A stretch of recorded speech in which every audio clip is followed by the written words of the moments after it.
우리와는 새해를 다르게 지키지만 유대인들은 새해 첫날부터 10일 동안을 하나님 앞에 거룩한 날들 혹은 두려운 날들로 지킵니다. 새해를 마냥 들뜬 마음으로 기다리는 것도 아니요, 또 새해를 아무런 기대 없이 소망 없이 시작하는 것도 아니고 하나님 앞에 엄숙하게 서서 자기의 삶을 돌아보며 하나님 앞에 두렵고 떨리는 날로 이 새해를 맞이하였던 것입니다. 새로운 날과 시간은 달력을 바꾸고 달력을 넘긴다고 해서 저절로 찾아오는 것이 아닙니다. 오히려 하나님 앞에서 우리의 삶을 돌아보고 성찰하며 나의 삶의 방향과 자세를 새로이 가다듬는 자에게 주어지는 하나님의 선물이 바로 새로운 날이고 새해가 되는 것입니다. 우리네 조상들은 새해가 되면 또 섣달 금음날이 되면 복조리개를 사서 방마다 달아놓고 또 복주머니를 서로에게 나누어주며 복을 빌었습니다. 그리고 집안 곳곳에도 이제 복이라는 글자를 물건마다 많이 새겨놓았지요. 저도 어린 시절에 외갓집에 가서 이제 복이라는 글자를, 한자어를 뭐 어린아이가 알겠습니까? 모르죠. 그런데 이제 이 복이라는 글자를 한번 찾아봐라 해서 복 찾는 놀이를 했던 그 기억이 가끔 생각납니다. 그런데 의외로 집안 곳곳에 그 복이라는 한자어가 많이 적혀 있더라고요. 이불에도 있고 베개에도 있고 장롱에도 있고 상에도 있고 방석에도 있고 심지어는 이 숟가락과 젓가락에도 이 복이라는 글자가 있는 것을 보고 그 어린 시절에 막 탄성을 질렀던 그런 기억이 납니다. 그런데 이 복이라는 것을 아무리 많이 집안 곳곳에 새겨두고 복을 찾아 헤맨다 할지라도 우리는 진정한 복을 누릴 수는 없습니다. 중국 사람들이 가장 좋아하는 또 글자 중에 하나가 바로 이 복이라는 글자죠. 그래서 중국의 새해인 이 춘절이 되면 이 복이라는 글자를 가게마다 또 집안마다 방마다 이렇게 복이라는 글자를 붙입니다. 그런데 이 복이라는 글자를 바로 이렇게 붙이는 것이 아니고 이렇게 거꾸로 써서 붙입니다. 중국어로는 뒤집다라는 말과 들어오다라는 말의 발음이 유사하고 똑같습니다. 그래서 복을 뒤집어 놓으면, 복을 이렇게 거꾸로 뒤집어 놓으면 복이 들어온다, 복이 도착한다라고 믿기 때문입니다.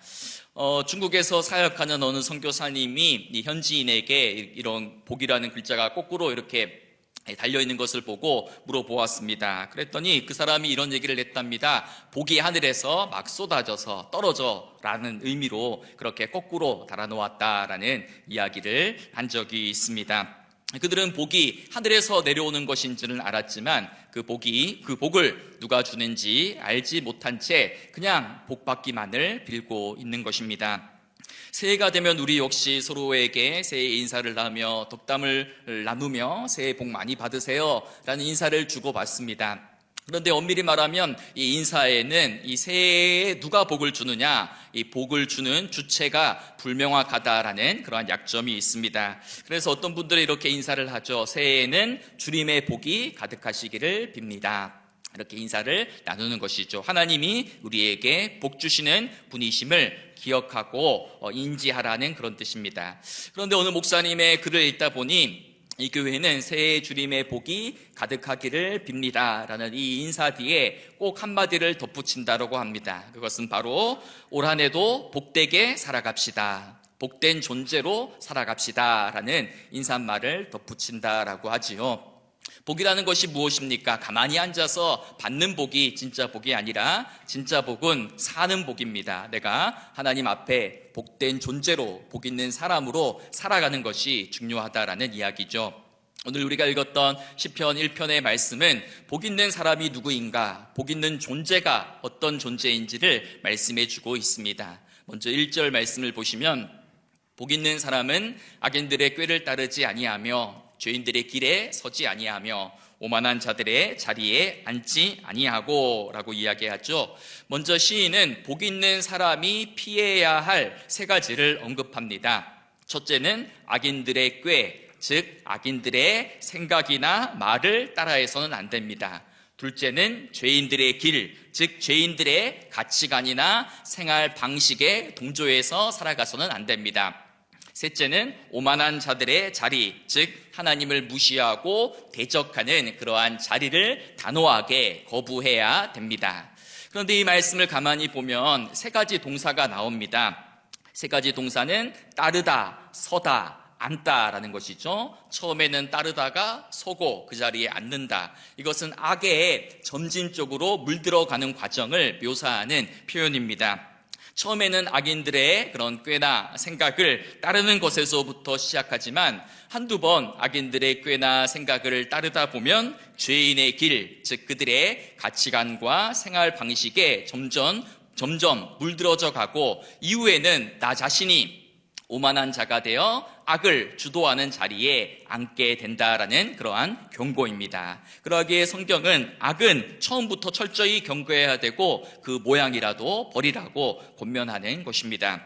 그렇다면 우리는 어떻게 악인들의 꾀를 따르지 않고 죄인들의 길에 서지 않고 오만한 자들의 자리에 앉지 않고 복 있는 삶을 살아갈 수 있겠습니까?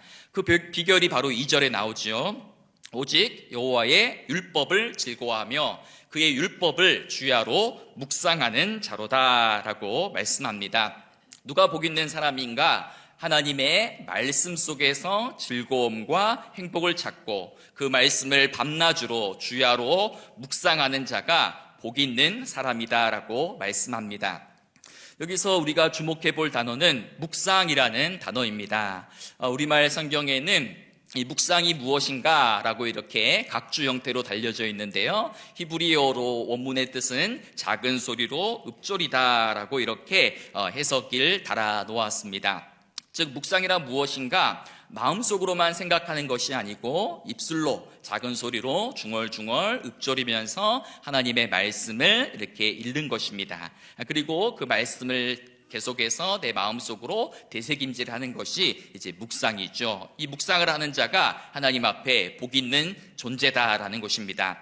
그런데 이 묵상이라는 단어에는 더 풍부한 의미가 담겨져 있다라고 합니다.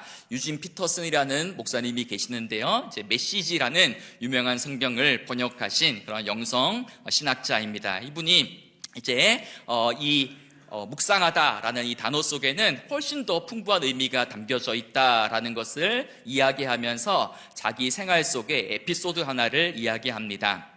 이 목사님은 미국 몬태나주에 있는 한 작은 시골 마을에 살고 있었는데 자기가 기르는 작은 개 한 마리와 함께 깊은 숲속에 들어가 산책하는 것을 즐겨 했습니다. 깊은 산속을 걷다 보면 가끔 죽은 그런 사슴의 그러한 뼈다귀를 발견하게 되는데 이 개가 그 뼈다귀를 너무너무 좋아하는 겁니다. 그래서 그 사슴의 뼈다귀를 발견하면 이 개가 너무나 좋아서 어쩔 줄 몰라 하면서 이리저리 뛰어다니며 그 뼈다귀를 집에까지 물고 온다라는 것입니다. 그리고 아무도 보지 않는 자기만의 은밀한 장소에 그 뼈다귀를 물고 들어가서 그 뼈를 빨기도 하고 물기도 하고 뜯기도 하고 이렇게 던졌다가 저렇게 던졌다가 그 뼈다귀를 가지고 종일토록 놀고 그 뼈의 맛을 음미한다라는 것입니다. 그리고 이제 하루 종일 논 다음에는 그 뼈다귀를 다시 발로 이렇게 흙을 파헤쳐서 뼈다귀를 흙 속에 묻어다 두고 다음날 아침이면 또 그 뼈다귀를 가지고 놀기도 하고 그 뼈다귀의 맛을 계속해서 즐긴다라는 것입니다. 유진 피터슨 목사님은 그 강아지의 모습을 인상적으로 기억하고 있었는데 어느 날 구약의 이사야서의 말씀을 읽다가 놀라운 말씀을 발견했습니다. 이사야 31장 4절에 보면 큰 사자나 젊은 사자가 자기의 먹이를 움키고 으르렁거릴 때에 라는 그러한 말씀이 나오는데요. 여기서 으르렁거리다라는 단어가 바로 히브리어로 하가, 즉 묵상이라는 단어와 동일합니다. 즉 짐승이 먹이를 움켜쥐고서 너무 좋아가지고 으르렁거리면서 기쁨의 소리를 발하는데 그 소리가 바로 하가다, 묵상하다라는 단어와 동일하다라는 것이죠. 즉 묵상이라는 것이 무엇인가라는 것을 생각해주는 그러한 의미입니다. 묵상이라는 것은 가만히 앉아가지고 아무것도 안 하면서 머리로만 어떤 생각을 정리하는 것이 묵상이 아니고 입으로만 그냥 중얼중얼 말씀을 읊조리는 것도 묵상이 아니고 진짜 묵상은 마치 짐승이 먹잇감을 발견하고 획득해서 너무 좋아서 소리를 지르면서 그것을 이리저리 빨며 물고 뜯고 씹고 맛보는 것처럼 하나님 말씀이 주는 그 기쁨과 즐거움과 흥분에 푹 빠져서 그 말씀의 맛을 깊이 음미하고 그 맛을 추출해내는 것이 바로 묵상이라는 것입니다. 그래서 이 묵상의 맛, 이 말씀의 달콤한 맛을 경험했던 한 시편 기자가 이렇게 고백하지요. 주의 말씀의 맛이 내게 어찌 그리 단지요, 내 입의 꿀보다 더 답니다 라고 그렇게 고백합니다. 시편 34편 4절에 보아도 너희는 여호와의 선하심을 맛보아 알지어다 라고 이야기하죠. 하나님의 사랑, 하나님의 인자하심, 하나님의 은혜를 그냥 머리로만 아는 것이 아니라 그 하나님의 사랑을 내가 맛을 보아서 하나님의 사랑을 먹고 마셔서 사랑을 맛보아 알아야 된다. 내가 직접 체험해야 된다. 온몸으로 그 사랑을 느껴야 된다라는 그러한 이야기입니다. 중세의 신학자였던 보나벤추라라는 사람도 이런 이야기를 했습니다. 많이 알되 아무것도 맛보지 못한다면 그것이 도대체 무슨 소용이 있단 말인가 라고 이야기를 했죠. 여러분은 말씀을 읽으면서 그 말씀이 주는 기쁨, 흥분, 달콤함을 누리며 말씀을 읽고 있습니까? 성경 말씀은 사실은 엄밀한 의미에서는 읽는 것이 아니라 먹는 것입니다. 말씀을 눈으로만 읽고 귀로만 듣는 것이 아니라 말씀을 먹어야 그 말씀이 나를 만들어 가는 것입니다. 요한계시록 10장에 보면 사도 요한이 이 천사에게서 작은 두루마리를 받는 장면이 나옵니다. 그때 천사는 요한에게 이렇게 이야기합니다. 이것을 갖다 먹어버리라. 내 배에는 쓰나 내 입에는 꿀같이 달리라. 이 작은 두루마리 책, 쉽게 얘기해서 이 성경책의 말씀을 사도 요한에게 이것을 먹으라 라고 이렇게 이야기하는 것입니다. 성경을 읽으라 라고 이야기하지 않고 먹으라 라고 이야기하는 것이죠. 이것은 말씀을 눈으로만 보는 것에 그치지 말고 귀로만 듣는 것으로 그치지 말고 말씀을 먹어서 온 존재로 그 말씀을 받아들이라 라는 것입니다. 여러분, 당신이 먹는 것이 곧 당신이다라는 그런 유명한 말이 있지 않습니까? 우리가 무엇을 먹느냐에 따라서 그 음식이 우리의 건강을 좌우하고 우리가 먹는 것이 곧 우리의 존재를 형성한다라는 그러한 말입니다. 우리는 하나님 말씀을 단지 귀로만 듣고 눈으로 보는 것을 뛰어넘어 말씀을 입으로 먹고 삼켜서 소화해야 됩니다. 말씀을 먹어서 그 말씀이 나의 살이 되고 그 말씀이 나의 피가 되고 그 말씀이 나의 근육과 뼈와 조직을 이루고 그 말씀이 나의 존재를 새롭게 하고 만들어 나가야 하는 것입니다. 하나님의 말씀을 즐거워하고 그 말씀을 주야로 묵상한다라는 것은 단지 성경을 많이 통독한다, 암송을 잘하고 있다, 그리고 성경에 밑줄을 많이 긋는다라는 이런 차원이 아니고 더 높은 말씀을 먹어야 된다라는 그런 이야기입니다. 탈무드에 보면 이런 이야기가 나옵니다. 어떤 사람이 랍비를 찾아가서 자랑하듯 이야기했습니다. 랍비요, 나는 토라를 100번이나 통독했습니다. 이제 100번이나 통독했으니까 이제는 무엇을 읽으면 됩니까? 라고 이렇게 자랑스럽게 떠벌렸습니다. 그러자 이 랍비가 그 사람을 향해 이런 얘기를 했습니다. 당신이 율법을 몇 번이나 읽었는가는 중요하지 않습니다. 정말 중요한 것은 하나님의 말씀이 당신을 몇 번이나 읽고 하나님의 말씀이 당신을 몇 번이나 관통했느냐입니다 라고 이야기했다는 것입니다. 이것이 무슨 뜻입니까? 내가 하나님의 말씀을 읽는 것이 아니라 말씀이 나를 읽도록 해야 된다라는 것이죠. 내가 주어가 되어 나의 기준으로 말씀을 읽고 판단하고 재단하는 것이 아니라 하나님의 말씀이 주어가 되어서 나를 읽고 나의 인격과 나의 존재의 중심을 관통해 나가서 나를 새롭게 빚어가도록 그런 마음으로 말씀을 읽고 먹어야 된다라는 이야기입니다. 20대에 단명했던 천재 시인 기영도라는 사람은 당대 그리스도인들을 향하여서 이런 이야기를 냈습니다. 성경에 밑줄을 그을 것이 아니라 생활에 밑줄을 그어야 합니다. 성경에 밑줄을 긋기는 쉽지만 그 말씀을 우리의 삶으로 살아내는 일은 결코 쉽지 않기 때문입니다. 그러하기에 우리는 주야로 하나님의 말씀을 가까이 하고 그 말씀을 끊임없이 묵상하고 끊임없이 먹음으로 하나님 말씀이 나를 지배하고 다스리고 통치하도록 해야 하는 것입니다. 여러분, 올 한해 우리 교회의 표어가 뭡니까? 감사가 넘쳐나는 교회죠. 여러분, 어떻게 하면 우리가 감사의 사람으로 감사가 넘쳐나는 삶을 살아갈 수 있겠습니까? 단지 어떤 구호만으로 되지 않고요. 감사가 나의 인격이 되고 감사가 나의 성품이 되고 감사가 나의 생활 방식이 되려면 어떤 훈련과 노력을 해야 될까요? 골로새서 3장 16절과 17절에 그 비결이 나와 있습니다. 그리스도의 말씀이 너희 속에 풍성히 거하여 모든 지혜로 피차 가르치며 권면하고 시와 찬송과 신령한 노래를 부르며 감사하는 마음으로 하나님을 찬양하고 또 무엇을 하든지 말에나 이래나 다 주 예수의 이름으로 하고 그를 힘입어 하나님 아버지께 감사하라 라고 이야기하죠. 감사의 사람이 되기 위해서는 어떻게 해야 됩니까? 그리스도의 말씀이 우리 안에 풍성히 거해야 됩니다. 하나님 말씀이 우리 안에 들어와야지 우리가 감사의 사람이 될 수 있다라는 것이죠. 여러분, 가끔 성경을 펼쳐서 읽는 사람은 절대 하나님 말씀의 지배와 통치를 받으며 살아갈 수 없습니다. 오늘 시인의 고백처럼 밤낮으로 주야로 하나님 말씀을 가까이 하고 그 말씀을 즐거워하며 그 말씀을 묵상하며 그 말씀을 먹어야지 그 말씀이 나의 생각과 나의 가치관과 나의 영혼을 새롭게 하고 다스릴 수 있는 것입니다. 그리스도의 말씀이 풍성히 거할 때에 우리는 감사하는 마음으로 하나님을 찬양하고 말에나 이래나 다 주 예수 그리스도의 이름으로 감사하는 삶을 살아갈 수 있다라는 것이죠. 하나님 말씀이 우리 안에 거해야 됩니다. 이제 다음 주부터 우리 이제 감사 노트를 쓸 겁니다. 오늘 하루를 돌아보면서 감사할 제목을 3가지 쓰세요, 5가지 쓰세요 이렇게 나와 있는데 하루를 마감하고 감사의 제목을 쓰려면 감사의 고백이 쉽게 떠오를까요? 안 떠오를까요?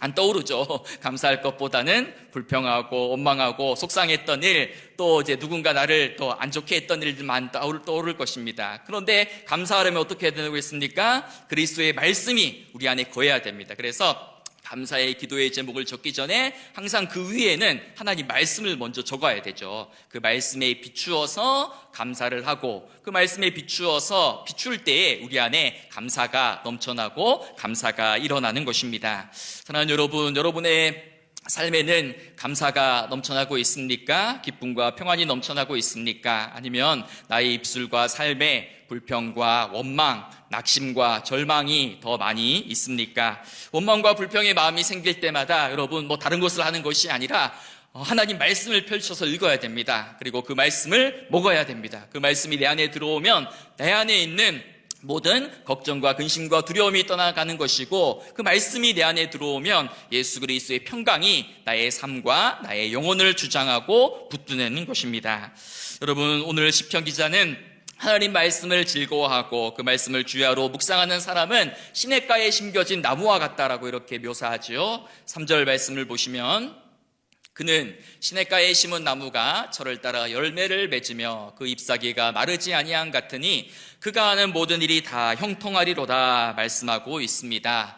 물기가 없는 척박한 땅에서 자라나는 나무는 간신히 생명을 유지하고 또 풍성한 열매를 맺을 수 없을 것입니다. 하지만 시냇가에 심겨진 나무는 뿌리를 통하여서 시원한 물을 마음껏 흡수하며 때를 따라 푸른 잎을 내고 꽃을 피우고 풍성한 열매를 맺을 수 있다라는 것입니다. 마찬가지로 하나님 말씀에 뿌리를 내린 사람의 삶이 이와 같다라는 것입니다. 하나님의 말씀에 깊이 뿌리를 내리고 그 말씀을 먹고 살아가는 사람은 때를 따라 풍성한 열매를 맺으며 그가 하는 모든 일이 다 형통할 것이다 라고 하나님께서 약속해 주시는 것입니다. 그런데 여기서 우리가 또 한 가지 생각해야 될 것은 이 성경이 말하는 형통이라는 것은 그냥 모든 일이 순조롭게 다 잘 풀려서 부귀와 영화를 누리는 세상적인 개념의 그러한 만사 형통과는 조금 다릅니다. 우리는 내가 원하는 꿈과 소망과 계획이 다 이루어지면 그것을 형통이라 말하지만 성경이 말하는 형통은 무엇인가? 그것은 바로 하나님과 날마다 동행하며 하나님과 친밀한 관계를 맺는 것이 바로 형통이다라고 이야기하죠. 그래서 우리가 창세기를 읽다 보면 요셉의 삶을 이렇게 이제 묘사하는 구절이 등장하죠. 이는 여호와께서 요셉과 함께 하심이라. 여호와께서 그를 범사에 형통하게 하셨더라. 여러분, 근데 이 말씀이 어느 문맥에서 지금 나오고 있을까요? 요셉이 애굽의 총리가 되어서 승승장구했을 때에 요셉이 형통했더라, 이런 말씀이 나올까요? 아니에요. 이 39장은 뭐냐면 요셉이 보디발의 아내의 그런 모함을 받아서 아무런 잘못도 하지 않았는데 무고하게 감옥에 갇혀서 억울한 10수년의 세월을 보내고 있을 때에 주어진 말씀입니다. 성경은 요셉의 삶에 아무런 고난이나 문제나 어려움이 없어서 형통하다라고 이야기하지 않고 하나님이 요셉과 함께 하셨기에 요셉이 형통하다라고 이야기합니다. 만사가 내 생각과 뜻과 계획대로 흘러가는 것이 형통이 아니고 하나님과 늘 동행하고 하나님과 잘 통하는 것이 형통이라는 것입니다.